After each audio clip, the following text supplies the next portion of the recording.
Hey everyone, bro wasn't looking for love. He was just trying to do his laundry. Then he looked up and realized the girl standing next to him was the famous singer he'd been watching online just minutes earlier. So with that said, let's begin the story. Business was bustling as usual in the lively family restaurant. Diners were chatting among themselves. Waiters were constantly moving between tables, and the clatter of dishes and the voices of the staff could be heard coming from the kitchen. Amid all this hustle and bustle, Narita Rintaro was working. He was 29 years old and had been working as a regular waiter at a small family-run restaurant for several years. The pay here left much to be desired. Overtime had become the norm, and getting time off was practically impossible. Back when he was a student, he'd taken the job just as a part-time gig, but after graduating from college, he couldn't find a permanent job. That's when a manager offered him a full-time position, and the young man accepted without much hesitation. That's exactly how a temporary side job gradually turned into his full-time job. Returning home after a hard day's work, Narita sank wearily into a chair. He opened the work chat. One of his colleagues reported that he had caught a cold and wouldn't be able to come in for his shift. The manager calmly wished him a speedy recovery. After reading the conversation, the man sighed heavily. He immediately realized that he would once again have to cover for the sick employee. Situations like this happened far too often. Despite his fatigue and frustration, he fully understood that he owed a great deal to his boss. So he continued to put up with it, convincing himself that he would definitely quit as soon as he found a new job. Just then, a new notification popped up on his phone. His heart involuntarily began to beat faster. He thought he'd finally received a response after yet another job interview. However, when he opened the message, he saw the familiar words. The company informed him that they couldn't hire him, asked for his understanding, and wished him success in his future job search. Narita let out another heavy sigh. The look on his face made it clear that this was far from the first time he'd received such a letter. Gradually, he began to feel as if no one needed him. To take his mind off things, even just a little, he made himself a simple dinner. Rice and chicken sat on the table. Settling down on the futon with a plate in his hands, he turned on his tablet and stared thoughtfully at the screen. The latest rejection weighed heavily on his heart. However, he tried to convince himself that things weren't so bad. At least he had a job, and that was still better than sitting around doing nothing at all. A TV show was featuring the popular singer Sasa Yurizaki at that moment.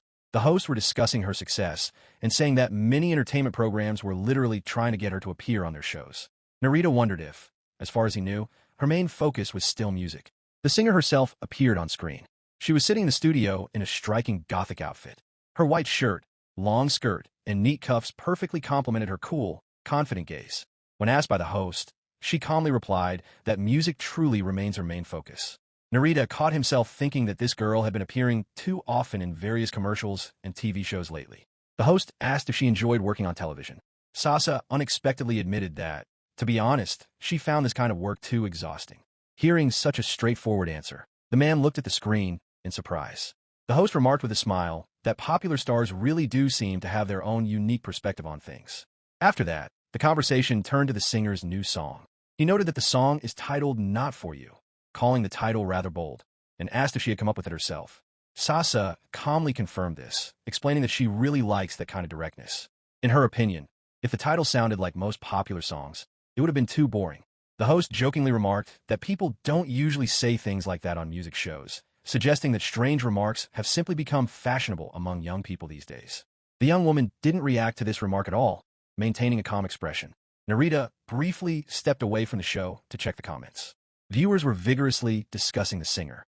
Some called modern music boring and overrated. Others claimed that the girl had become popular solely because of her looks. Still others, on the contrary, defended her work and admitted that they genuinely loved her songs. After reading a few posts, the man concluded that Sasa really did have a lot of fans, but she also had her fair share of detractors. However, from what he'd seen, he got the impression that her personality was indeed far from easy to deal with. When the show returned to the performance, the host finally announced the start of the song. The young woman was introduced as the artist behind one of the most talked about tracks of recent weeks, a song that had managed to surpass 100 million streams on streaming platforms in just 10 weeks. Taking the microphone in her hands, Sasa began to sing. Her voice turned out to be unexpectedly powerful and emotional. As she performed the song, she stretched her arms forward and looked straight into the camera, as if addressing every viewer on the other side of the screen. Watching her performance, Narita couldn't help but note to himself that the girl's vocal talent was truly impressive. In his opinion, she would be much better off simply making music than constantly appearing on variety shows. However, at the worst possible moment, a drop of food unexpectedly fell right onto his favorite sweater. He cursed under his breath in frustration. The man immediately tried to wipe away the stain, but he only smeared it further across the fabric. Looking at his stained clothes with annoyance, he remembered that he had bought them just recently. Narita got up from his seat and headed to the bathroom. He tried to turn on a washing machine, pressing the button several times. He even gave the machine a gentle shake. He realized that the machine had completely stopped working. Meanwhile, a whole basket of dirty laundry had already piled up at home. Resigning himself to the situation, the man changed his clothes and decided to head to the nearest laundromat. Upon entering the laundromat, Narita's first thought was how old the place looked. The faded walls, the washing machines worn down by time, and the near-total absence of people gave the impression that this place had long been forgotten. As he looked around, he noticed a pair of legs peeking out from behind a row of machines. Stepping a little closer, the man saw a young woman in a beret, sitting quietly on a small bench. She was silently staring at her phone, completely oblivious to her surroundings. Narita thought that although the laundromat was a bit cramped, there were almost no customers here, even though there were residential buildings nearby. He walked over to an empty washing machine and started pressing the buttons, but nothing happened. Frowning in frustration, he tried to figure it out on his own. Then he decided it would be easier to look up the instructions online. It was at that very moment that a recent TV appearance by Sasa Yorizaki suddenly popped into his mind. Carefully, trying not to draw attention to himself, he turned his head slightly toward the girl sitting nearby, and he began to carefully compare her face with the image he had seen on the screen just a short while ago. A second later, he quickly looked back down at his phone, not wanting to embarrass the stranger, but the thought wouldn't leave him alone. It seemed to him that the very same popular singer was indeed sitting right in front of him. While he was pondering this, the young woman calmly got up from the bench and came closer. Glancing at the washing machine, she noticed that it wouldn't start simply because the lid was left open. The man was so deep in thought that he didn't even realize right away that she was addressing him. Then the young woman repeated her words, asking if he could even hear her. Narita startled. He quickly turned to face her. She calmly explained that the machine would never start a wash cycle with the lid open. The man sheepishly thanked her for the tip, but the girl immediately noticed another detail. She saw that he hadn't even put any detergent inside. Narita looked around in confusion, then awkwardly admitted that he'd completely forgotten about it. It was then that he became absolutely certain that the person standing before him was indeed Sasa Yorizaki. Despite this, the girl behaved completely naturally, as if she were just an ordinary laundromat customer. Opening her palm, she held out a laundry capsule to him and calmly explained that you had to add the detergent yourself, then offered to share hers. The man quickly declined, deciding to buy a capsule from the vending machine. However, as he turned toward it, he saw a sign attached to the machine stating that it was out of order. Sasa simply remarked calmly that the sign had been hanging there for a very long time. Narita just nodded knowingly. Folding his arms across his chest, he mused that without the detergent, the clothes wouldn't come clean anyway, especially when it came to his favorite sweater. Noticing his hesitation, the girl said it would still be better to use a capsule, then asked if something was bothering him. After a moment's hesitation, the man agreed to accept her help. She smiled and calmly handed him the detergent. Noticing that smile, Narita couldn't help but think that he hadn't expected to see her like that at all. After loading the laundry into the machine, he added the capsule, closed the lid, and finally started the wash cycle. After that, the man sat down next to the girl on a small bench. As the machines hummed steadily, he glanced around furtively, wondering what such a young and famous performer was even doing in a place like this. The old laundromat didn't fit at all with the image of a popular singer he'd seen so often on TV. What surprised him even more was that the young woman had helped a complete stranger without a trace of arrogance. Even though on screen she came across as a cold and unapproachable celebrity. Leaning back slightly against the wall, Narita finally decided to break the silence. He asked if she came here often. Sasa looked up from her phone and calmly replied that this was the closest laundromat, and she usually didn't have time to do laundry and hang it out to dry at home. Then the man asked why she didn't just ask someone to do it for her. The girl immediately waved her hands, firmly rejecting the idea. She admitted that her grandmother used to be the only one who washed her clothes, and she simply couldn't bring herself to trust anyone else with them. Hearing this, Narita apologized sheepishly for asking such a personal question, but the girl just smiled kindly and assured him that it was no big deal. After that, silence fell between them once again. Each looked off in their own direction, but the man's thoughts were already on something else entirely. He recalled the singer's aloof image from television shows and couldn't reconcile it with the calm, down-to-earth young woman sitting next to him now. The thought involuntarily crossed his mind that on screen, she seemed like a true ice queen. But in reality, she turned out to be just an ordinary granddaughter who sincerely loved her grandmother. This discovery unexpectedly warmed his heart. Wanting to keep the conversation going, Narita remembered the New Year's dish his grandmother often made. He told her that her ozoni was incredibly delicious. Sasa immediately perked up and agreed that ozoni was indeed a wonderful dish. Then the man clarified that in their family, they always make it with red beans. Hearing this, the girl remarked in surprise that such a dish was more like zintsai. Narita replied with a slight smile, explaining that this particular version had always been considered their New Year's ozoni. He then showed her a photo of the dish on his phone and added that there are actually many variations, such as one made with white miso. The girl looked at the picture with interest, then remarked with a smile that his ozoni turned out to be something truly special. Realizing that a single name could encompass so many completely different variations of the dish, she couldn't help but laugh. Narita smiled too, and he agreed that that was probably exactly how it was. Continuing the conversation, he noted that there are a huge number of recipes featuring chicken broth, tofu, and a variety of other ingredients. Then Sasa said thoughtfully that his words sounded almost philosophical, because it turned out that even the same dish turned out to be completely different for each person. The man simply nodded in agreement. After a while, the girl unexpectedly confessed that she really enjoyed simply sitting and watching the washing machines slowly spin the laundry. She understood that many people would find such a pastime strange. However, for her personally, this place was special in its own way, and even essential. Narita calmly replied that he thought it was wonderful. At that moment, one of the machines beeped loudly, signaling that the wash cycle was complete. Sasa got up from a bench and said she would go get her things. The man nodded, remaining seated. The girl opened the machine and, as she carefully folded the warm clothes, thought that the wash had finished unusually quickly today. After gathering all her clothes, she suddenly noticed that Narita had gone outside, leaving her alone in the room. The man decided not to disturb the girl while she was sorting through her laundry. Standing by the entrance, he recalled her words about how the laundry room was a special place for her. Images of his usual work routine flashed before his eyes, the endless hustle and bustle of the restaurant, the constant noise, and the exhaustion. He suddenly thought that perhaps his own work was truly needed by someone, too. That thought cheered him up a little. He decided he shouldn't give up and had to keep trying. A few minutes later, the door opened again.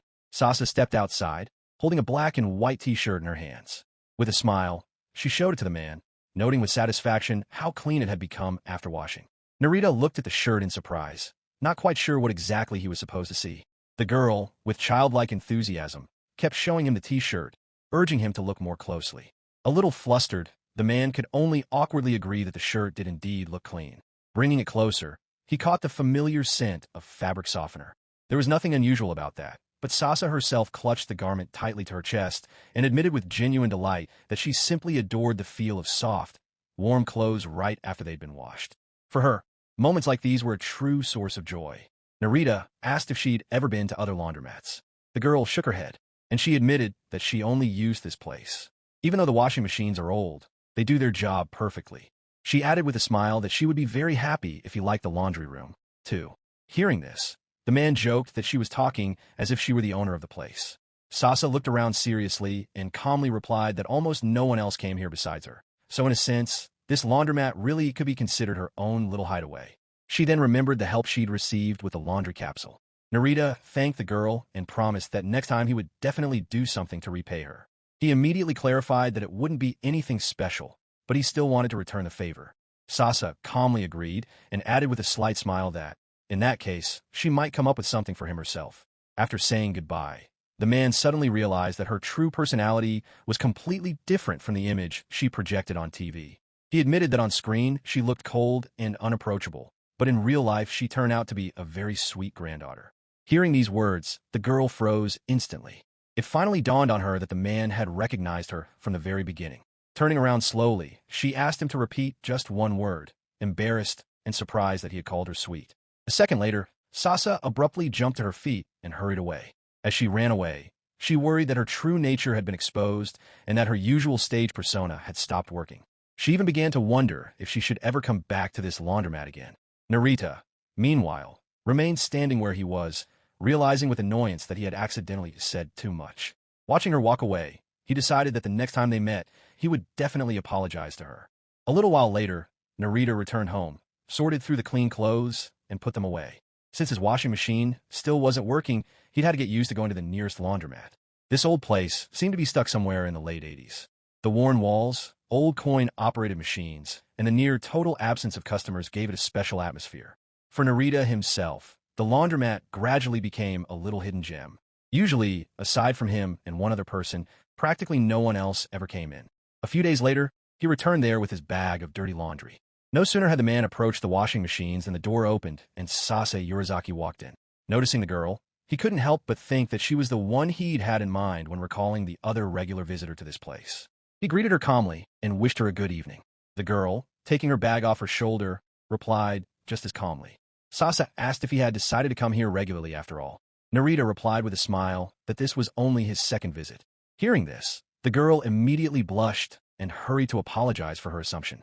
The man just smiled and reminded her that she herself had called this laundromat her secret spot.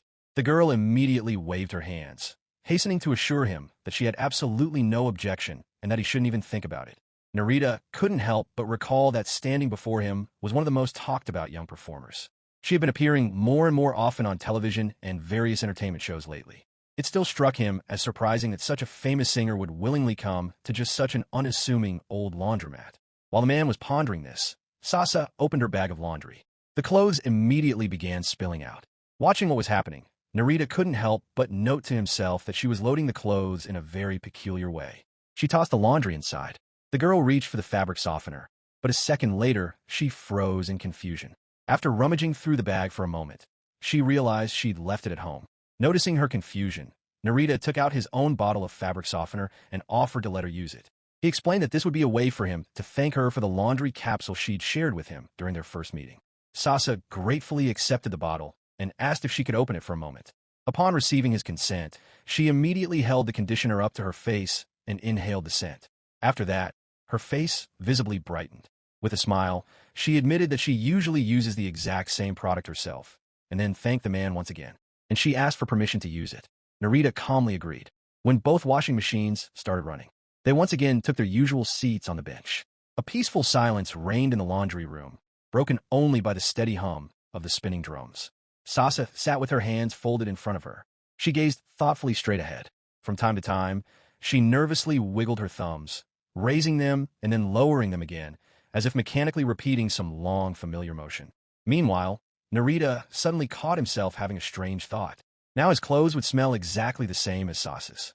For some reason, this realization made him feel a little awkward. The girl suddenly noticed his pensive expression, and she suggested they play a game. The man asked with interest, "What kind of game?" Sasa then began to explain the rules.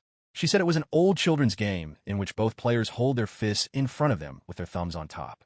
After a countdown, one of the players calls out a number, and then both simultaneously either raise their thumbs or keep them down. If the number of raised thumbs matches the called number, the player wins the round and removes one hand. The winner is the first person to remove both hands. Narita smiled, recalling his childhood. He explained that he had played something similar, too, though they called it something completely different. Sasa was surprised and remarked that she had always known it as Yubi Suma. After that, the man agreed to play, but still asked why the girl had so suddenly suggested this particular game. Hesitating slightly, Sasa recalled a recent conversation with her manager. They played together then, too, but she'd lost several rounds in a row. Her manager just laughed, and she started teasing her, saying that even her younger relatives were much better at the game. The memory still made Sasa feel annoyed. Clenching her fists, she confessed to Narita that she really wanted to finally get revenge on someone. Hearing such a serious response, the man was a little surprised. The girl continued and suggested making the game more interesting. She said that the loser would have to buy the winner ice cream from a vending machine. Narita thought the idea was quite amusing, so he agreed right away. They clenched their fists in front of them and got ready to play. Throughout the first round, Sasa kept giggling and couldn't hold back a smile. Watching this, Narita noticed with some confusion that she was acting rather unusually. Hearing his words, the girl immediately blushed and hurried to apologize. The man replied that everything was fine. However, she then added that, from the outside, it looked as if he were wearing handcuffs. Narita was surprised at first and admitted that her comparison did sound a bit harsh, since she was practically calling him a criminal. Narita watched her sincere laughter with interest. It still felt strange to him to see that same cold and serious singer from the TV screen, laughing so carefree over ordinary little things. Deciding who would go first, they quickly came to an agreement. Narita confidently called out the number 1. And then, unexpectedly, he sped up the count. Sasa didn't have time to react. Before she knew it, the man had declared his victory in the first round. The girl immediately protested, saying it wasn't fair to play that way. Narita simply replied with a smile that there were no violations and that this was also part of the game. In the second round, Sasa decided to play more cautiously.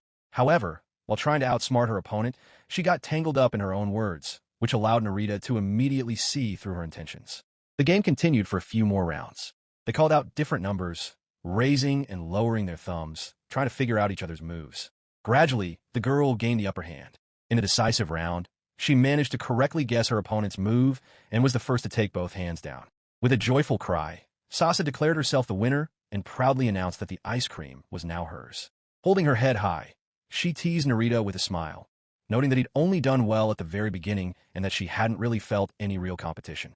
The man merely smirked, realizing that the girl had unexpectedly started teasing him quite actively. He couldn't help but think that watching Sasa like this was very amusing.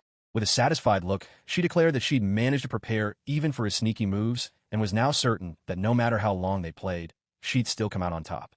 Looking at her happy face, Narita thought that it seemed she really didn't like losing at all. A few seconds later, the girl apologized, now more calmly, for taking a simple children's game too seriously. The man just shook his head and replied that it was precisely this kind of attitude that made games like this truly interesting. Hearing this, Sasa smiled contentedly. She said that now she finally understood how to play, which meant she would never again lose to the person she was planning to get revenge on. Narita didn't quite understand who exactly she was talking about. He thought to himself that the girl was probably thinking about one of her younger relatives again. A couple of days later, back at work, the manager suggested that Sasa play a few more games. However, the result turned out to be exactly the same. The girl had suffered her 8th consecutive defeat. The manager just looked at her wearily and, stifling a laugh, suggested they end the game, admitting that it was already painful for her to watch such a string of losses. Sasa simply lowered her head in silence. Tears welled up in her eyes, and her desire for revenge remained an unfulfilled dream. Finding herself back on the set once again, Sasa Yurizaki stood in front of a long table covered with a wide variety of items. Crew members had gathered around her, and several cameras were rolling nearby, closely capturing her every reaction. One of the show's hosts explained the rules of the next challenge. The table was covered with many inexpensive items, but hidden among them were a few truly expensive ones. The young woman was asked to choose any item she liked, with the warning that if she made a mistake, she would have to pay the full purchase price. After that, the host asked with a smile if she could guess which item would turn out to be the most expensive. Sasa's manager watched the proceedings closely from the sidelines. The young woman, maintaining her usual impassive expression, picked up a piece of jewelry without hesitation and calmly declared that she was choosing that one. The host asked once more if she was sure of her choice, reminding her that if she made a mistake, she would have to pay out of her own pocket. However, Sasa simply replied calmly that nothing terrible would happen anyway. After these words, a drum roll rang out in the studio. A moment later, a signal sounded, and the host announced the final price of the jewelry. The young woman would have to pay 324,000 yen for the item she had chosen. Upon hearing this amount, Sasa froze in place, unable to hide her shock. One of the staff members sympathetically remarked that luck clearly wasn't on her side this time. Then he explained that the piece of jewelry was an expensive French antique. Sasa couldn't believe what she was hearing. Only one thought kept running through her mind. The amount seemed so enormous to her that she couldn't even imagine such a figure. Until the very last moment, she hoped that all of this was just part of a TV show and that she wouldn't actually have to pay anything. However, the staff calmly asked her to pay for the purchase. A little flustered, Sasa opened her wallet and counted the money. There were only 2,000 yen inside. Lowering her gaze in embarrassment, she admitted that she didn't have enough cash. In response, she was offered the option of borrowing the missing amount from someone present. The girl merely repeated these words in confusion, not knowing what to do next. Whispers had already begun behind her. Some recalled how confident she had been just a few minutes ago, while others noted that the amount was indeed too large. At that moment, her manager stepped forward. The fair-haired young woman calmly stated that she would lend the necessary money. With a slight smile, she added that she had sensed in advance how it would all end, so she was prepared for this turn of events. The manager warned that she would simply deduct the amount from Sasa's fee later. Thanks to her help, the girl was still able to pay for her purchase and thanked the staff for wrapping up the shoot. Later, back in the dressing room, the manager just couldn't stop laughing. She mimicked Sasa's own words that nothing terrible would happen, and then reminded her again of the 324,000 yen that Sasa had had to pay out of her own pocket. The girl asked with a smile, what would Sasa have done if I hadn't been there? Or if she hadn't had that much money herself? Would she really have had to borrow money from the other cast members? In the end, she just sighed heavily, smiling as she complained that her protégé was nothing but trouble. That same evening, Sasa returned to the now familiar laundromat. Sitting in her usual spot, She carefully examined that very expensive brooch with the large stone. She twirled it impatiently in her hands, inwardly fuming that she'd had to pay more than 320,000 yen for it. She just couldn't understand what on earth made this antique piece worth so much money. In the silence of the laundromat, a calm male voice suddenly greeted her. It was Narita. The girl replied briefly. Then she turned her gaze back to the brooch. The man immediately noticed that she looked much gloomier than usual today. Walking over to his washing machine, he loaded the laundry and started the cycle. Then he sat down next to her. Nodding toward the brooch, he asked curiously, "What's that?" Sasa replied with obvious displeasure that her co-workers had literally forced her to buy it, even though she didn't need it at all. Narita immediately guessed that it must be related to some TV show and remarked sympathetically that she must have had a hard time. Moving closer, the girl held out the brooch to him, and she suggested he try to guess its value himself. Carefully taking the piece of jewelry in his hands, the man examined it closely from all angles. On the surface, it didn't look particularly expensive, so after a moment's thought, he guessed that it cost around 8,000 yen. Sasa immediately smiled contentedly and slowly shook her index finger from side to side. She told him that his guess was completely wrong, then calmly named the brooch's actual price. Upon hearing the amount, Narita was so surprised that he nearly dropped the brooch from his hands. Hurriedly returning it to its owner, he remarked with sincere sympathy that paying that much money for something unnecessary was truly awful. The young woman sighed heavily and agreed wholeheartedly with him. She complained that she had literally been forced to make this purchase, though she still had no way of determining the true value of such an antique. A few seconds later, Sasa's mood suddenly changed. With a mischievous smile, she stretched out her leg to show off her boots and suggested a new game. If Narita could guess their value, she promised to give them to him. The man immediately shook his head. He honestly admitted that he had absolutely no use for women's boots, no matter how expensive they might be. The girl, however, calmly pointed out that he could always sell them, since items belonging to a celebrity would surely find a buyer quickly. Narita just chuckled and replied that that option didn't suit him at all either. Besides, he wondered how Sasa herself planned to get home if she ended up without shoes. The girl replied quite casually that she'd simply walk barefoot. Hearing this, Narita looked at her in surprise and noted that she was talking about it so calmly, as if there were nothing unusual about the idea. He himself couldn't imagine letting a girl walk home barefoot. After a brief pause, the man asked what would happen if he still couldn't guess the price of the boots. Sasa slowly turned to face him, crossed her arms over her chest, and declared with a smug smile that she'd just laugh at him. She added that she'd be sure to say he didn't know anything about fashion, and that would surely sting him a little. Narita just looked at her in surprise. Watching her satisfied expression, he couldn't help but think that she looked incredibly self-assured right now.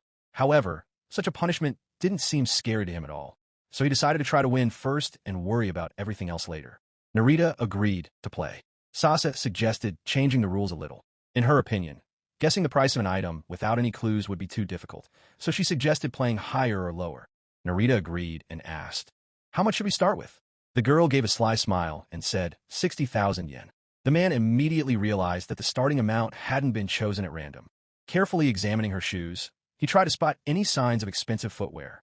They looked stylish and well-made, so it seemed quite logical that they must cost a pretty penny. Resting his chin on his hand, Narita began to reason. Sasa works in show business, appears regularly on television, and surely earns a decent living. Besides, she takes great care with her appearance, so she's unlikely to wear cheap shoes. After thinking for a moment, the man confidently stated that the actual price was over 60,000. The girl asked curiously if he was sure of his answer. He gave her a confident nod. She paused briefly. Then she calmly informed him that he was wrong. The actual price of the boots was only 2,990 yen. Taken by surprise, Narita asked loudly, "Are you really serious?"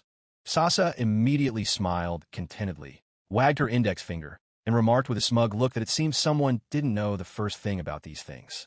The man just sighed in frustration, conceding defeat. At the same time, he honestly remarked that such a price seemed too low for leather shoes. The girl calmly explained that the boots weren't made of genuine leather at all. She bought them at a regular mass-market store, and the material turned out to be synthetic. Narita asked in surprise if she really bought clothes at stores like that. Sasa replied in the affirmative without the slightest embarrassment.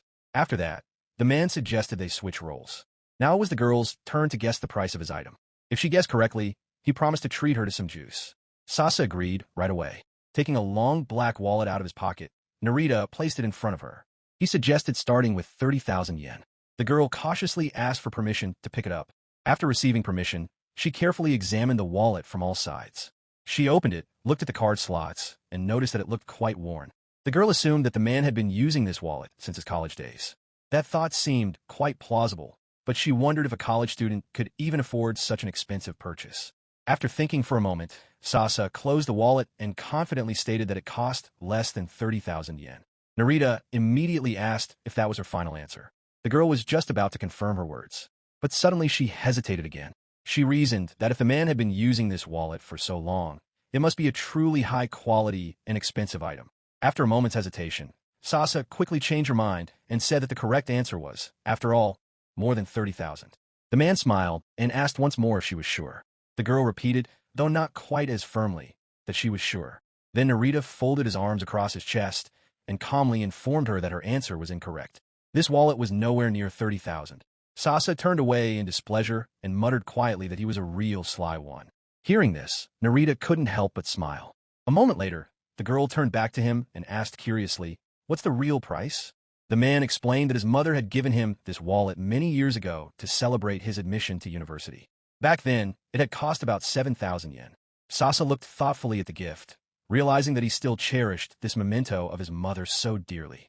Narita himself merely remarked, somewhat embarrassed, that he'd probably confused her too much with his hints. The girl replied with a slight smile that it was actually for the best, since she didn't really feel like drinking juice right now anyway. A moment later, Sasa suggested they continue the game. Tucking a strand of hair behind her ear, she unfastened her earring, and she pointed to it. The girl suggested trying to guess the price, using 50,000 yen as a reference point. That was the end of their conversation. A few hours later, Narita was already at work. He walked wearily into the break room. He sank heavily into a chair. He took that very earring out of his pocket.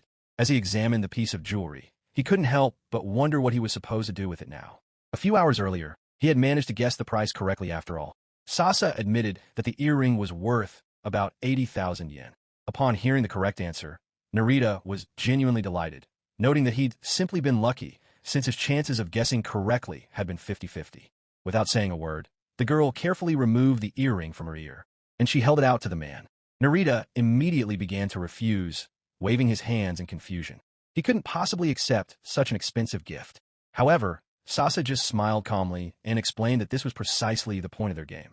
She had suggested this game herself because she wanted to take her mind off things and cheer herself up a little, so she asked him not to worry about the cost of the jewelry. Realizing that he wouldn't be able to change her mind anyway, Narita finally agreed. Carefully reaching out his hand, he took the earring that Sasa gently placed in his palm. After that, the girl got up from the bench, gathered her dry clothes, and picked up her bag. She told him he could sell it or give it to someone as a gift.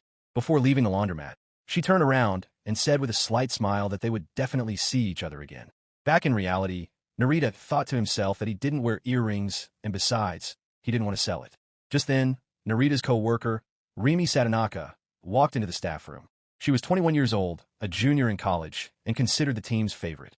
Responsible, diligent, and kind-hearted, she always helped those around her and had long earned a reputation as a model employee. Seeing his colleague enter, Narita greeted her and encouraged her to work hard again today.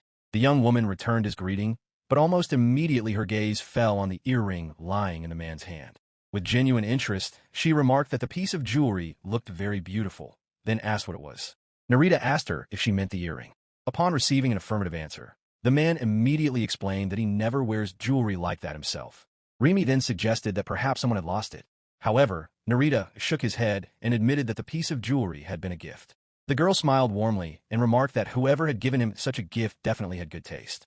At that moment, the image of Sasa immediately flashed through Narita's mind. He couldn't help but agree with her. Rimi immediately speculated with curiosity that the gift must have been from a girl. The man laughed hurriedly and began shaking his head, trying to steer the conversation away from that topic. His colleague tried a few more times to get the truth out of him, but he remained adamant. In the end, Narita simply suggested they stop getting sidetracked by such conversations and focus on their work. After that, he was the first to leave the staff room. Left alone, Rimi watched him go with a pensive look and quietly muttered that he never tells anyone anything about his personal life. That evening, Narita returned to the familiar laundromat. He loaded his clothes into the washing machine. He settled onto a bench and, lost in his reading, thoughtfully flipped through a manga. Over time, the man had grown so accustomed to the laid-back atmosphere of this place that evenings like this had become routine for him. As he flipped through the pages, he recalled how Rimi had strongly recommended this particular shonen manga to him. Now, however, he had to admit that the story really was very interesting. Soon, the front door opened. Sasa Yurizaki walked in. She was talking to someone on the phone, calmly assuring them that everything was fine and there wouldn't be any problems. On the other end of the line, the manager reminded her that a very major project was coming up and she couldn't let anyone down. Sasa simply replied briefly that she understood everything and asked her not to worry. And she ended the call. Sitting down in her usual spot next to Narita, she let out a weary sigh and, without realizing she was speaking aloud, muttered that she definitely wouldn't be able to keep this up for 3 more days. Then she added ironically that maybe it would be easier to just collapse somewhere right away, completely exhausted. After that, she quietly laughed at her own joke. Narita glanced at her out of the corner of his eye and immediately realized that Sasa's mood today clearly left much to be desired. Deciding not to interfere, he turned his gaze back to his book, pretending to be completely absorbed in reading. However, the girl opened her schedule on her phone again and, continuing to grumble to herself, remarked discontentedly that everyone around her was constantly going on about deadlines. In her opinion, they shouldn't have burdened her with so much work if they were then going to demand the impossible. She was inwardly indignant that, with a schedule like this, she simply didn't have time to write anything in peace. On her phone screen, entries about TV shows, meetings, conference calls, discussions, and other work-related matters scrolled by one after another. With a weary sigh, the girl put her phone down, while Narita continued reading. After a while, Sasa noticed how intently the man was following the story and asked curiously if he really liked this manga. Narita replied that a co-worker had lent it to him, and that he'd become so engrossed in the story that he couldn't put it down. She gave a brief nod. The girl got up from the bench. She loaded the laundry into the washing machine and turned it on. Despite this, she kept stealing glances in Narita's direction. From a distance, it was clear that the man was completely absorbed in his reading. Sometimes he even reacted quietly to what was happening in the manga, empathizing with the characters as they went through their experiences. Returning to the bench, Sasa carefully moved a little closer, and she apologized for distracting him. Then she asked what exactly about the story had captured his interest so much, glancing at the open pages as she spoke. Narita paused to think for a moment. He replied that he liked the classic storytelling techniques the author used. The girl immediately shook her head and quietly said that wasn't what she meant at all. The man looked at her in surprise and remarked that the classics themselves could also be very good. However, Sasa cut him off right away.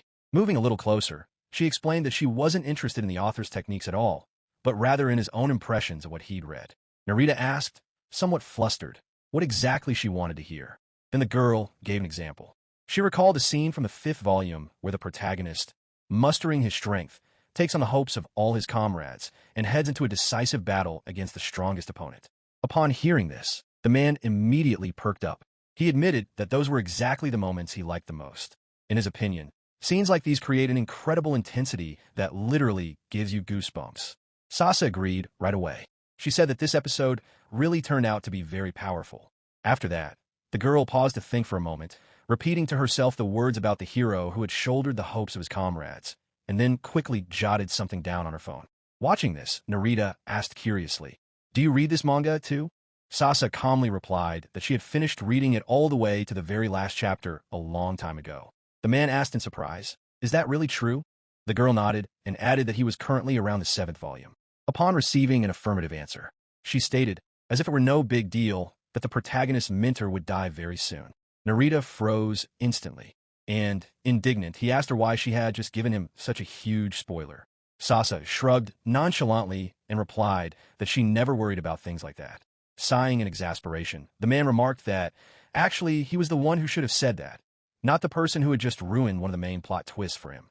Turning back to face forward as if nothing out of the ordinary had happened, the girl admitted that things had been a total mess at her job lately. She was constantly on edge, so she decided to ruin someone else's mood a little, calling it a special kind of gift.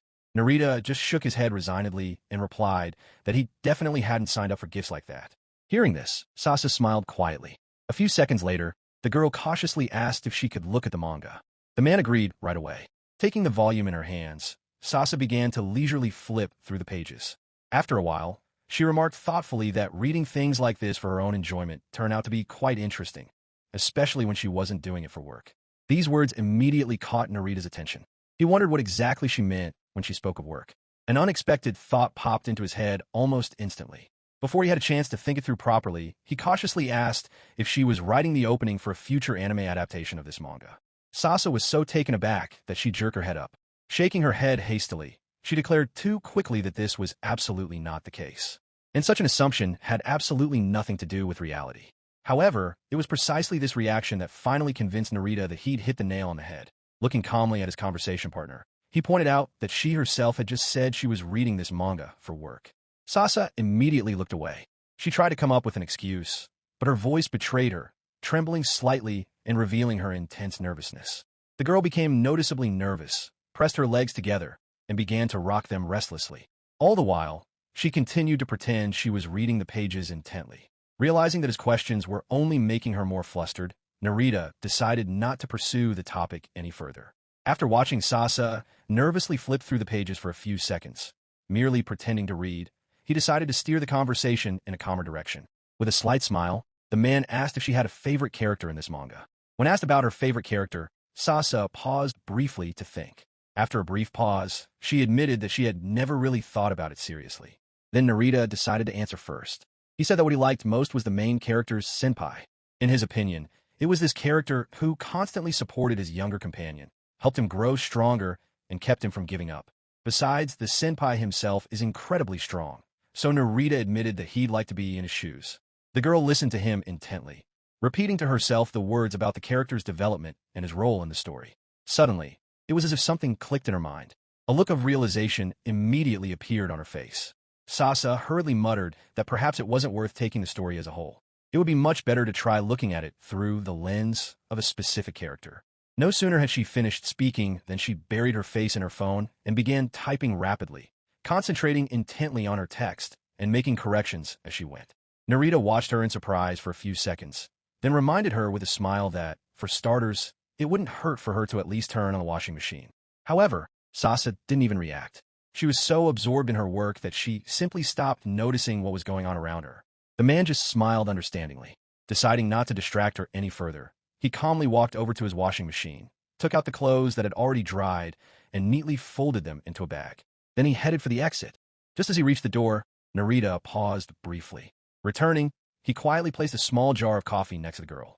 Then he said softly that he, too, would wait for the official announcement, and quietly left the laundromat. It wasn't until a little while later that Sasa finally finished typing.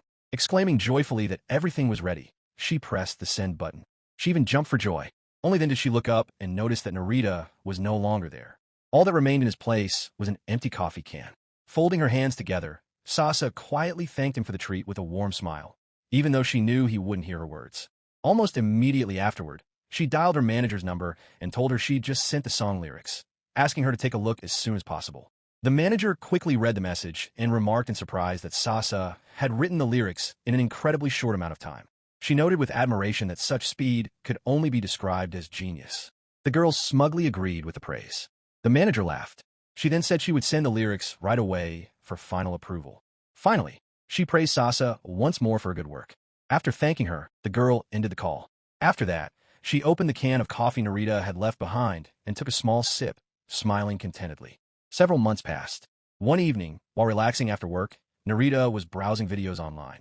Among the recommendations, he unexpectedly came across the official opening theme for an anime titled Great Martial War, performed by Sasa Yorizaki. Recalling their conversation at the laundromat, the man opened the video with interest, deciding to finally listen to the finished song. The first lines rang out from the speakers. The lyrics spoke of shattered feelings, scattered into fragments, and of a person who had shouldered the hopes of others and defied fate itself. Hearing the familiar words, Narita couldn't help but smile. He immediately recalled that evening at the laundromat when he'd told Sasa about his favorite character and had used that very phrase. Now it had become part of the song. Realizing that his offhand comment had helped her finish the song, Narita continued listening with a completely different set of feelings. A few days later, at the family restaurant where Narita worked, in the farthest corner, a fair-haired girl sat at a small table. An open laptop sat in front of her. Her fingers danced quickly across the keyboard as she typed intently on yet another document. This young woman's name was Kusaka Ryo. She was 29 years old and worked as Sasa Yorizaki's manager. Suddenly, the phone rang. She held it to her ear and calmly replied that she was listening. After a brief greeting, she began discussing work matters. Ryo reported that she had almost finished compiling the necessary materials and would definitely finish everything by the deadline. After talking a little more, she glanced at her watch, made sure she was on schedule, and said goodbye to the person on the other end. She set the phone down next to her laptop. The The young woman muttered quietly to herself that she'd promised to finish the work, so there was no point in worrying. However, just a few seconds later, the phone rang again. Rio looked at the screen in surprise, wondering who else could be calling at a time like this. And she answered the call again. While she was talking, a waiter approached the table. It was Narita. He carefully set the dessert in front of her. He wished her a pleasant evening and asked if he'd brought her the entire order. The girl nodded briefly. All the while, she continued typing on her laptop and sending her final messages. When she finished her work, she stretched contentedly, raising her arms overhead, and said with relief that she was finally done. Only then did Rio look at the dessert he had brought. In front of her was a matcha parfait. The girl frowned in surprise. She immediately realized she had ordered something completely different. She muttered discontentedly that she should have checked her order more carefully right away. Rio folded her arms on the table and rested her head on them wearily, continuing to stare at the dessert. She thought to herself that it would probably be easier to just eat what they brought her. Of course, she wanted a completely different parfait, but she felt awkward about complaining to the staff. She worried they might think she was a picky customer.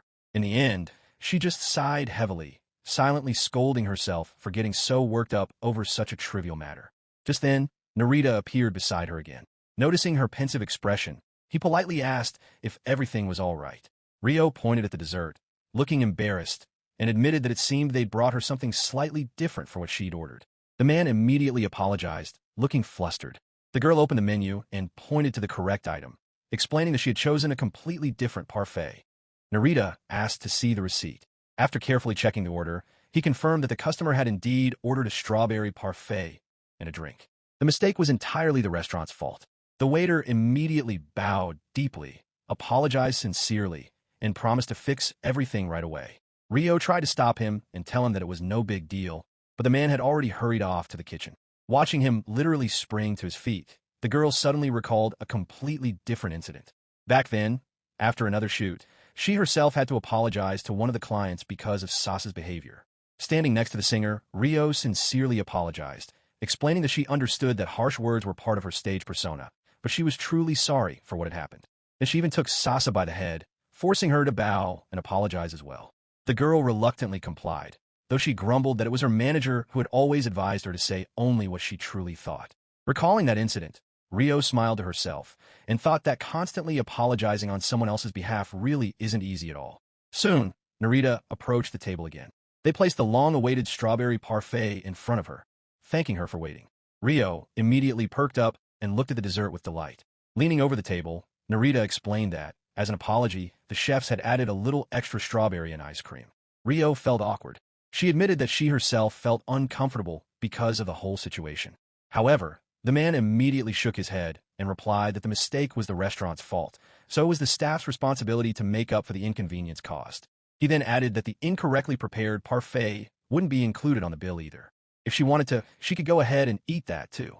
If the portion turned out to be too large, he could take the extra dessert away at any time. Hearing this, Rio visibly brightened up. With genuine joy, she asked again if she could really eat 2 servings at once. Then she cheerfully wished herself bon appetit. Watching her reaction, Narita couldn't help but smile. He had already braced himself for the customer to start complaining and cause a scene, but instead, he found himself facing a very friendly young woman. Rio picked up a spoon, scooped up some ice cream along with a strawberry, and tasted the dessert with obvious delight. Smiling contentedly, she sincerely praised his work, saying that he served customers like a true world-class professional. Narita was a little embarrassed and asked in surprise if she really thought so. Rio explained with a smile that just a short while ago, she had been in a terrible mood. However, thanks to his attitude toward customers, that had completely changed. According to her, all her fatigue seemed to have vanished on its own.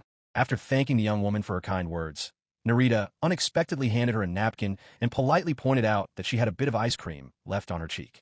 Rio immediately pulled out a small mirror and looked at her reflection. Upon seeing the white speck on her cheek, she instantly looked away, blushing deeply with embarrassment. She was inwardly horrified that she'd just been sitting there like that, while showering the waiter with compliments. Rio thanked Narita for noticing her smudged cheek in time. With an awkward smile, she admitted that otherwise she would surely have walked right out onto the street looking like that. Narita just smiled and replied that he was glad to help. Rio looked at him thoughtfully and said that she herself would like to behave the same way at work. In her words, he was definitely someone to look up to. Then she pointed to the empty seat next to her and invited him to sit down. Narita declined with a guilty smile. explaining that he was currently on duty and couldn't afford to sit at a table with a customer. The girl understood him immediately and, smiling, agreed that she really hadn't thought of that. The man looked around the room. He noticed that most of the customers had already left. After a moment's thought, he said that if it was okay with her, he could just stand nearby and chat for a bit. No sooner had he finished speaking than Rio smiled cheerfully and remarked that he turned out to be surprisingly easygoing. Narita simply smiled silently in response. Turning her gaze back to her laptop, the girl said she'd order herself a drink then. Narita asked in surprise, "Are you really going to wash down your parfait with alcohol?" Rio calmly replied that that was exactly what she intended to do, genuinely not understanding what was so unusual about it. The man remarked with a smile that, all things considered, there was nothing wrong with that, though he privately admitted that such a combination was rather strange. A few minutes later, he brought her a glass of alcohol. The girl took a small sip. Then she looked at the waiter through the clear glass of the glass and admitted with a smile that this was the first time she'd ever had alcohol at a family restaurant. According to her, the combination turned out to be surprisingly good. Narita replied that he was glad to hear that. Rio admitted that she visits this restaurant quite often and almost always sees him on his shift. The man calmly explained that they're constantly short-staffed, so he has to regularly work extra shifts. The girl shook her head in disapproval and remarked that, in that case, it sounded a lot like a real exploitative company. After saying this, she went back to her dessert but added more calmly that, despite the difficult conditions, he still continues to work diligently, and that truly deserves respect. Narita replied sheepishly that he wasn't doing anything special. Rio admitted with a slight smile that she herself was completely incapable of taking work so calmly. Whenever she had to correct other employees' mistakes, she struggled greatly to hide her irritation each time. The young woman twirled her glass in her hands, rested her cheek on her palm, and continued thoughtfully, explaining that she makes a conscious effort to keep her emotions in check because she doesn't want to ruin her relationships with those around her. With a heavy sigh, she added that, taken individually, such annoyances seem like mere trifles not worth paying attention to. However, when they start piling up one after another, it turns into constant stress and major problems. Still looking off into the distance, Rio complained that because of this lifestyle, her skin had even started to break out and she'd begun experiencing various minor ailments. She recalled with sadness that she'd never had such problems back when she was in college. Narita listened to her in silence, involuntarily thinking that this conversation felt more like a chat in some bar than a typical conversation at a family restaurant. However, he simply remarked calmly that things like that do indeed happen sometimes in life. Rio didn't even look in his direction. Continuing to gaze thoughtfully into the distance, she quietly admitted that she was already utterly exhausted by everything that was happening. After that, the girl picked up her spoon again and added that this was exactly why she felt such a strong urge to eat her way through all the accumulated stress with sweets. She popped another spoonful of parfait into her mouth. She smiled contentedly and praised the dessert once more, saying it was very delicious. Suddenly, Rio pointed her spoon at Narita and, with a displeased expression, asked if he'd just been thinking that the woman sitting across from him was almost 30 years old and was still trying to look cute. The man immediately waved his hands, hastening to assure her that nothing of the sort had even crossed his mind. Then, with a smile, he admitted that they were actually the same age, since he was 29 as well. Hearing this, the girl immediately perked up. With a broad smile, she said she was very happy to hear that. Narita agreed with a smile, noting that for some reason, it immediately feels easier when you realize you're talking to someone your own age. Rio readily agreed with him. After a while, the girl approached the register. She already looked noticeably happier, and with a satisfied smile, admitted that she'd really eaten her fill today. Narita, standing behind the counter, replied that he was glad to hear that. While he was printing the receipt, Rio suddenly asked which days he usually worked. The man calmly replied that he usually worked shifts on Tuesdays, Wednesdays, and Saturdays. Upon receiving the receipt, the girl nodded, as if committing the information to memory. Then she smiled apologetically and apologized for their conversation today. As she put it, he was, after all, at work, and she had only been distracting him with her chatter. Narita immediately reassured her, saying that it was no big deal. There were almost no customers left at that moment, so he had some free time.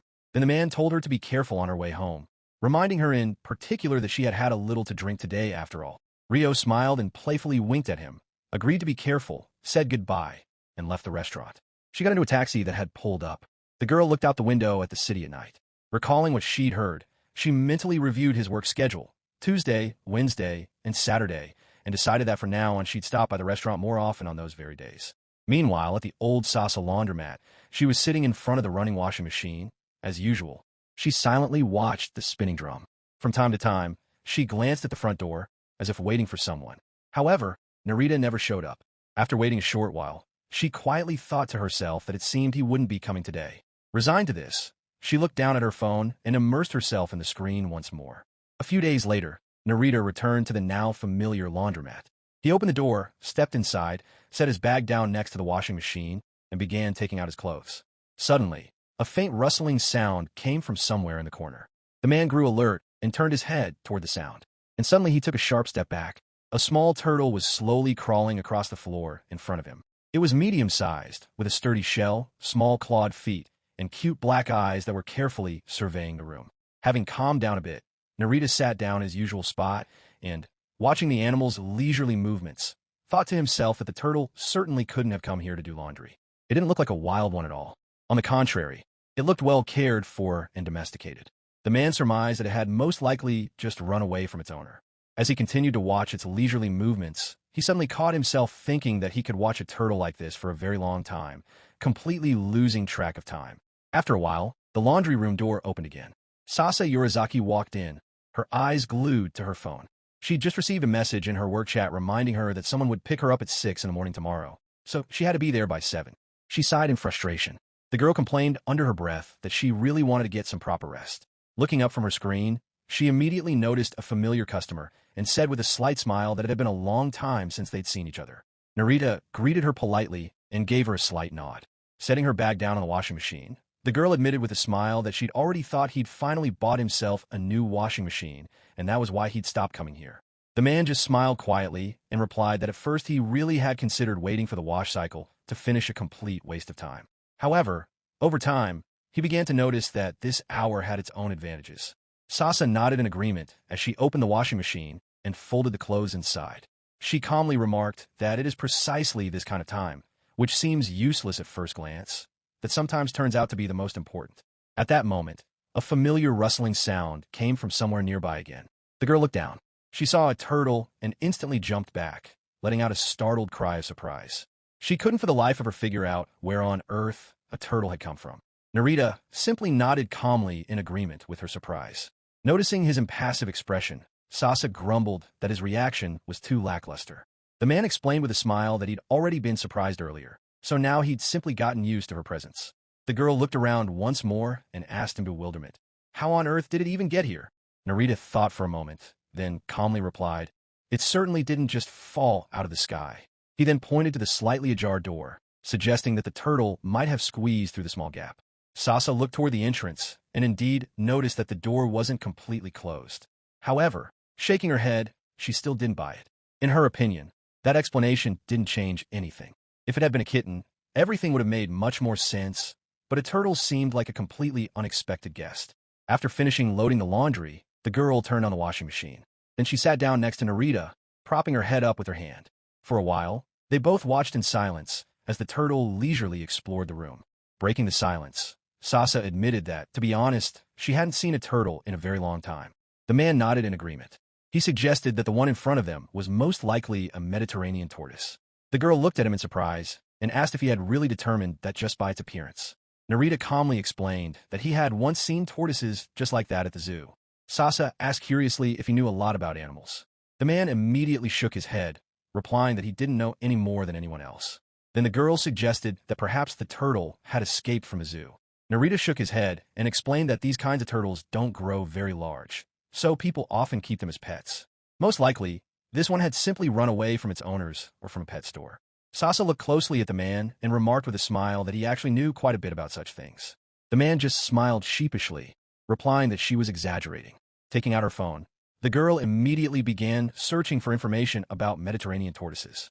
As she read the description, she learned that these animals inhabit steppes and arid areas, dig burrows, love to spend a lot of time in them, and feed mainly on various grasses, leaves, and plant fruits.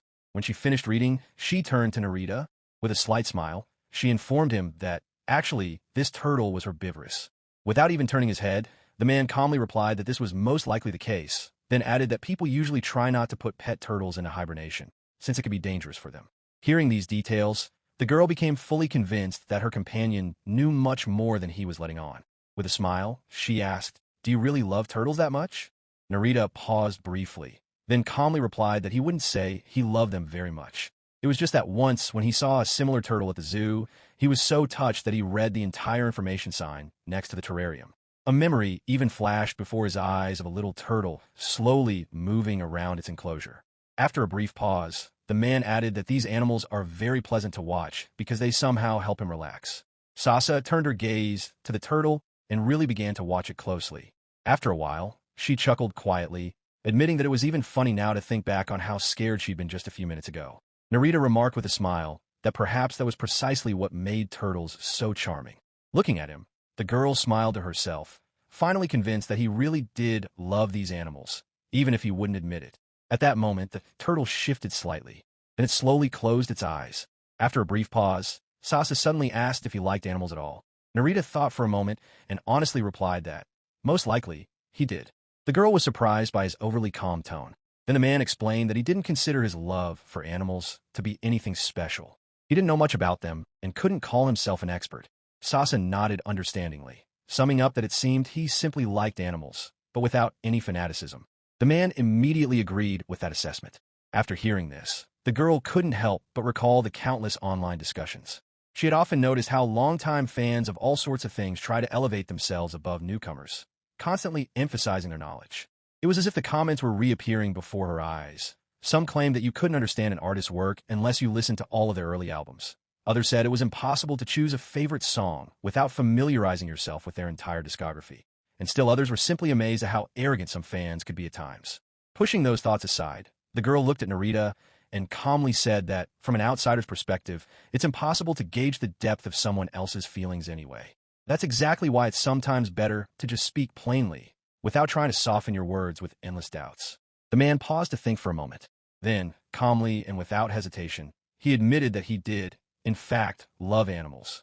Hearing such a direct answer, Sasa was even a little surprised and looked at him questioningly. Narita simply explained with a slight smile that this was exactly why he usually tried to be more cautious at first, because if he answered so directly right away, it might sound too harsh. The girl thoughtfully began twirling a strand of her hair, pondering his words. Meanwhile, the man turned his gaze back to the turtle. The washing machines hummed quietly as the conversation continued. The turtle quietly made its way to the front door and slipped through the gap that had been left open, and slowly crawled out onto the street. Only after a while did the two people talking simultaneously notice that it had disappeared. Sasa said in surprise that the turtle was nowhere to be seen. Narita also looked around and confirmed that it had been there just a moment ago. Glancing at the door and noticing the dirty tracks left on the floor, the man realized that the animal had simply managed to crawl outside unnoticed while they were talking. Suddenly, the girl quietly cleared her throat, covering her mouth with her fist. Then, with a completely serious expression on her face, she asked if he was even sure it was a real turtle. The man looked at her in surprise, not understanding where she was going with this. Then Sasa lowered her voice and, in a mysterious tone, suggested that perhaps it was the ghost of a turtle, all the while mysteriously running her fingers through the air in front of her. Narita silently walked over to the door, peered outside, and immediately saw the turtle calmly continuing to crawl down the street. After that, he turned to the girl and, with an unperturbed expression, asked what exactly she had been saying about ghost turtles. The girl immediately turned away, trying to hide her embarrassment, and muttered quietly that she hadn't said anything. In her mind, she had just managed to chide herself for her ridiculous attempt to scare her companion. Wanting to change the subject as quickly as possible, Sasa turned her attention to the turtle and decided that they couldn't just leave it there. She thought that the owner was surely already looking for his pet and was probably very worried. Narita immediately pulled out his phone and began searching for local news communities and groups with posts about missing pets. As he did so, he mused that there must be a standard procedure for such cases, but he had absolutely no idea where exactly to turn. While the man was scrolling through the posts, Sasa unexpectedly found a listing. She showed him her phone screen and said that it looked like the post had been made by the turtle's real owner. Narita was surprised by their good fortune and immediately suggested contacting the owner. A short while later, a young man appeared near the laundromat. Narita gently picked up the turtle and handed it to its owner.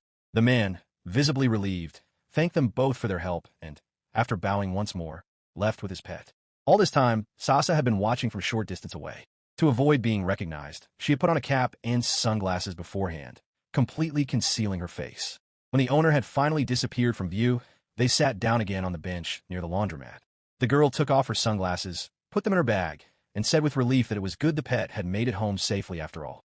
Narita agreed with a slight smile and added that if the turtle had fallen into the hands of someone unscrupulous, they might very well have just sold it. After a brief pause, the man remarked thoughtfully that the whole story had turned out to be quite unexpected. Then he suddenly recalled a recent conversation and asked with a smile, "Do you really believe in ghosts?" Sasa immediately looked away, embarrassed, and muttered discontentedly that he'd changed the subject too abruptly. She asked him not to bring up such things anymore, still feeling awkward about her recent joke. Narita, keeping a completely calm expression on his face, replied with a barely noticeable smile that perhaps turtle spirits really do exist. The girl immediately realized he was just teasing her and frowned even more. Glancing at him with displeasure, she silently vowed to herself that next time she would definitely hold this situation against him.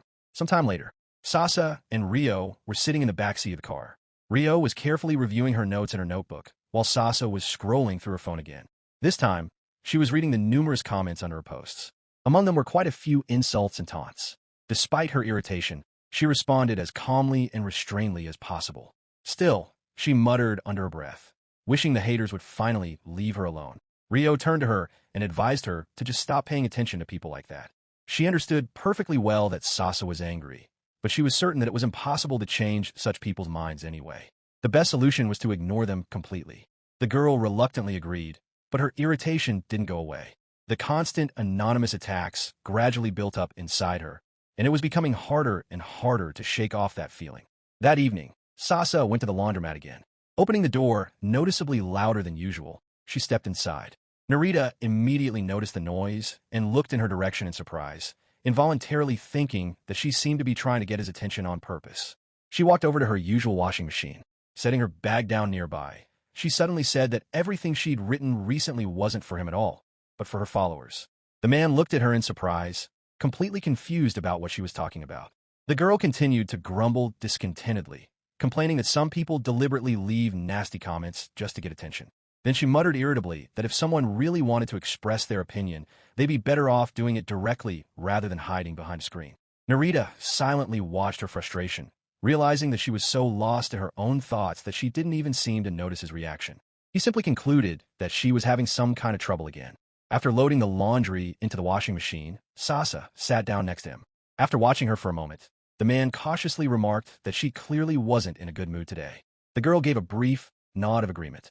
Narita then decided that now wasn't the best time for long conversations. He thought it would be better to quietly wait for the wash cycle to finish and head straight home. However, a few minutes later, Sasa suddenly let out a deep sigh, and she asked him for a very strange favor. Surprised, the man turned to her and asked what exactly she meant. The girl admitted that she had a huge number of haters who were constantly slinging mud at her.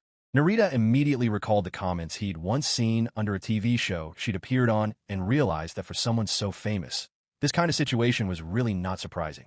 Sasa went on to explain that she's not allowed to respond to such people publicly on her own behalf. So, even if she really wanted to, she wouldn't be able to do it.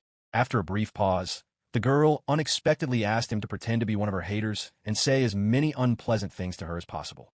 Hearing such a request, Narita was genuinely taken aback. He couldn't believe that anyone would seriously ask for something like that. Noticing his reaction, the girl explained with a mischievous smile that she simply wanted to vent her pent-up frustration and practice responding to such jabs. The man nodded understandingly and suggested that she really did want to let off some steam that way. Sasa immediately confirmed his guess. After a brief moment's thought, Narita finally agreed. He honestly admitted that he didn't have anything else to do anyway, so they might as well give it a try. The girl smiled contentedly and warned him that if he suddenly got upset or even cried after such a conversation, he shouldn't blame her for it. The man calmly turned to face her, noting with a slight smile that he hadn't been a child for a long time.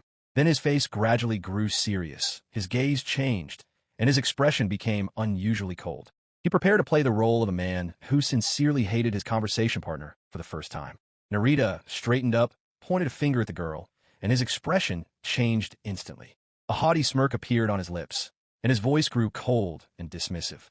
He declared that she'd been appearing on various TV shows far too often lately and had surely begun to think of herself as a real star. In his opinion, her agency was the source of all her popularity, so it was high time she stopped acting like she was someone special. Sasa clearly hadn't expected such a convincing performance. She immediately flew into a rage and began to protest vehemently. The girl declared that no one had artificially hyped her up, and she had never called herself a star. After that, she asked irritably, "Is he really that stupid?" However, Narita had no intention of stopping there. In the same calm and arrogant tone, he suggested that it was surely the agency that had bought all her awards and simply created a glamorous image of a successful performer. Unable to take it anymore, Sasa pointed her finger at him too. She declared that he should at least come to one of her concerts, after which he would immediately understand whether she had earned it all through her own talent or not. At that moment, the man suddenly stopped speaking. Looking closely at the girl, he noticed tears welling up in her eyes. In a completely normal tone of voice, Narita gently suggested they stop, noticing that she seemed on the verge of crying. Sasa quickly wiped her eyes with her sleeve and, taking a deep breath, resolutely refused to stop. She admitted that his words had indeed been unpleasant and that he was portraying a hater too convincingly. Narita calmly replied that real haters usually behave exactly that way. The girl nodded in agreement, noting that this very authenticity was exactly what she needed right now. After that, she announced that it was now her turn. The man nodded calmly and suggested she begin, clearing her throat. Sasa also tried to put on a haughty expression. She declared that his own life was probably a complete mess, which was why he was taking out all his pent-up stress on random people online. After finishing her retort, the girl was even pleased with how it had turned out. Narita, however, replied quite calmly that if someone was really that bothered by online harassment, they could simply stop using social media. No sooner had he finished speaking than Sasa flared up again in irritation. She sharply pointed out that social media is part of her job, so she simply can't stop using it. Then she rudely declared that it's high time he stopped following the people he hates. Narita just smirked and calmly remarked that everyone decide for themselves what to do in their free time. And since she's constantly on social media, she must understand perfectly well that the internet is literally overflowing with people like that. Sasa crossed her arms in displeasure and replied irritably that he was too fond of talking as if he knew absolutely everything. After that, she sharply told him to shut up, calling him an internet philosopher. Suddenly, a sly smile appeared on her face. Looking straight at Narita, the girl suddenly declared that she thought she finally understood everything. In her opinion, he simply had feelings for her, which was why he was paying her so much attention. Immediately after those words, a silence hung between them. Narita looked at her in surprise. Sasa, for her part, only now realized what she had just said. She instantly looked away, waved her hands frantically, and began to stammer out an explanation. The girl hurriedly explained that she hadn't meant romantic feelings at all, but only that many haters fixate too much on the people they're constantly talking about. The more she tried to explain her point, the more she got tangled up in her own words. Narita listened calmly and replied gently that he understood perfectly what she meant and that there had been no misunderstanding. After that, he turned away, folded his arms across his chest, and fell into a brief moment of thought. After a brief pause, the man calmly remarked that true haters do, in many ways, resemble fans. It's just that their feelings manifest themselves in a completely different form. Sasa nodded in agreement and added that that was exactly how she'd always seen it. Narita remarked with a slight smirk that such fans were practically useless anyway. The girl also laughed quietly and agreed with him. Having calmed down a bit, she admitted that she hadn't been able to effectively debunk the imaginary hater with facts, as she'd originally intended. However, thanks to this conversation, she finally began to understand how she should deal with such people in general. A realization gradually took shape in her mind about how best to respond to such comments in the future. Narita was genuinely glad that he'd been able to help, even just a little. Still, he didn't yet understand exactly what she planned to do next. After all, she had said just recently that she wasn't allowed to respond to haters on her own behalf. The man couldn't help but wonder, would everything really turn out all right? The next day, Sasa was at the film studio. She was sitting in a small lounge area with her manager, Kusaka Ryo. Ryo had looked extremely unhappy since early that morning. Pointing to her phone screen, she asked irritably what exactly the girl had posted on social media yesterday. After all, because of that, she had once again found herself at the center of a major scandal. Sasa calmly continued sipping her drink and replied without much emotion that she had simply decided to respond to a few haters. Ryo immediately objected, reminding her that she had specifically asked her not to do that. According to her, the whole problem was precisely that the girl had once again been unable to keep her mouth shut. Meanwhile, Sasa checked her phone, and she saw that the situation had only gotten worse. Even more nasty comments had appeared under her posts. Some wrote that her career would be over after this. Others pointedly promised to unfollow her, and still others claimed that her true character had turned out to be terrible. As she slowly scrolled through the comments, she realized more and more clearly that her own actions had only added fuel to the fire. Irritably flinging her phone aside, she complained wearily that no matter what she said, people were bound to blow it up into yet another scandal. The internet was starting to really wear her down. While Sasa continued to complain, Rio just sighed heavily and noted that, actually, she, as the manager, was the one who should be crying right now, not the performer herself. Meanwhile, Narita was also scrolling through the news on his phone. Virtually all the major online communities were already discussing the latest scandal surrounding Sasa Yurizaki. Particular attention was drawn to her sharp response to one user who had first wished her death and showered her with insults at, only to receive equally harsh words in return along with a demand that he stop interfering in her life. Reading through the numerous posts and discussions, the man thought with regret that, following this incident, Sasa had once again become the main target of ridicule and attacks from haters for several days. Such are the rules of the internet, where any rash response could spark a new scandal in a matter of minutes. Sitting in the staff room, Narita stared intently at his computer screen, drawing up the work schedule for the coming month. The longer he worked, the more he realized just how difficult this task was. Just then, the door opened, and Satonaka Rimi walked into the room. Noticing Narita, she immediately greeted him warmly. The man turned around and returned her greeting. With her hands clasped behind her back, the young woman remarked with a kind smile that it was time for him to head home early, too. In her opinion, he was working too much. Narita merely smiled wearily and agreed. After saying goodbye, Rimi left the room, and the man wished her a good evening before getting back to work. Later, the girls stopped by a small local diner for a bite to eat, where her friends were already sitting. They ate quietly, chatted, and spent time together. After a while, one of the young men suddenly asked her if she had a boyfriend right now. Rimi calmly replied that she wasn't seeing anyone right now. The guy nodded understandingly. Then he remembered an anime she used to really like. He told her that a feature-length movie based on that story was coming out very soon and asked if she knew about it. The girl visibly perked up and asked in surprise, "How did you even find out about this?" He smiled and admitted that he'd recently watched the series himself and really liked it too. After that, he suggested they go to the movies together. Rimi thought for a moment and cautiously replied that, if it worked out, she might be able to make it. The guy immediately asked when exactly would be convenient for her. However, the girl looked away awkwardly and admitted that her schedule had been too busy lately. As she watched him, she noted to herself that he was a good person. It was easy to talk to him, they always found things in common to discuss, and overall, spending time with him wasn't boring at all. And yet, she felt like something was still missing. She just couldn't figure out exactly what was wrong. Later, while standing on the street with her friends, Rimi heard a suggestion to stop by one more place. She hesitated for a moment, unsure whether to agree or not. At that moment, her gaze happened to fall on a familiar face riding by on a bicycle. Recognizing Narita, she immediately said goodbye to her friends, telling them she was heading home. She then hurried over to him. As she got closer, she saw that the man was talking to a stranger. The stranger was clearly having trouble finding his way. They were looking at the screen of a phone with a translation app together, and Narita was trying to explain the correct route using gestures. Watching what was happening, Rimi thought to herself that she hoped everything would work out for him. Meanwhile, Narita pointed ahead and asked the stranger to show him the way to his destination. They walked down the street together, and the girl quietly followed them. A few minutes later, they stopped near a restaurant serving authentic Japanese cuisine. The foreigner sincerely thanked Narita for his help. Then they said goodbye. As soon as the man left, Rimi immediately approached her colleague and called out his name. Narita flinched in surprise. He asked in surprise, "What are you doing here?" With her hands clasped behind her back, the girl replied with a smile that she was just passing by. She also admitted that she'd been watching him the whole time. Scratching the back of his head, Narita smiled sheepishly and said he must have looked pretty ridiculous. He admitted that if he knew English better, he would have been able to help with much more confidence and would have looked a lot cooler. After that, the man got off his bike and they walked leisurely down the street together. During their walk, Rimi suddenly caught herself thinking that, for some reason, she always felt at ease when she was with Narita. The man himself just shrugged and remarked that the most important thing was that the stranger had finally made it to the right place. The girl smiled gently and said that, in her opinion, if a person sometimes seems a little unsure of himself, it doesn't make him any less worthy or any less cool.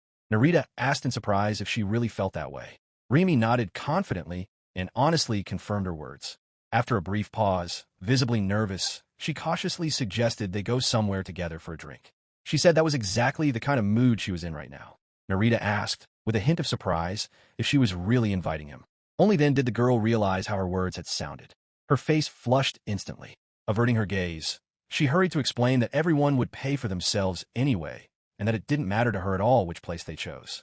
Smiling at her embarrassment, Narita calmly apologized and replied that, unfortunately, he wouldn't be able to make it today. Rimi immediately grew concerned and cautiously asked if he had a girlfriend. The man calmly shook his head and replied that he wasn't seeing anyone. He just already had other plans for tonight. The girl nodded understandingly and remarked with a touch of sadness that, as always, he must have a lot on his plate. Then, gathering her courage, she asked him to be sure to let her know when he had a free day. Narita agreed with a kind smile. They said goodbye, and the man, walking his bike alongside him, paused to think for a moment. A faint smile appeared on his face.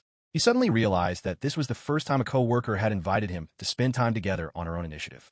Soon he got on his bike, and he headed to the laundromat he was already familiar with.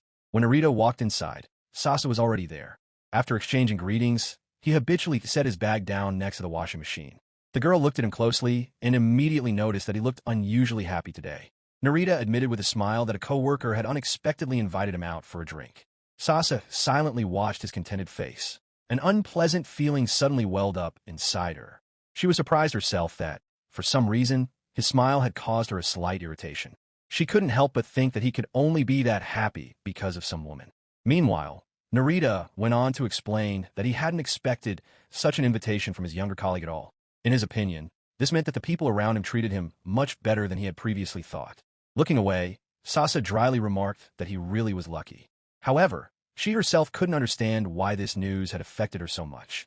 A few seconds later, Narita calmly added that he had politely declined the invitation after all and had come here as usual. Hearing this, the girl visibly perked up, though she tried not to show it. The man changed the subject, pointing to a heavy bag of laundry. With a smile, he remarked that too many items had piled up over the past few days to wash. Sasa looked thoughtfully at the bag. Then she calmly said that the laundry could easily wait another day. In her opinion, since he was in such a good mood, it was worth accepting her colleague's invitation after all and spending the evening with her. As she spoke these words, she carefully maintained an indifferent expression. However, deep down, she unexpectedly felt relieved that Narita had turned down the invitation after all and, as usual, had come straight to the laundromat. To be continued. Thanks for watching. Write your feedback in the comments. If you like the story, please like and subscribe. See you soon.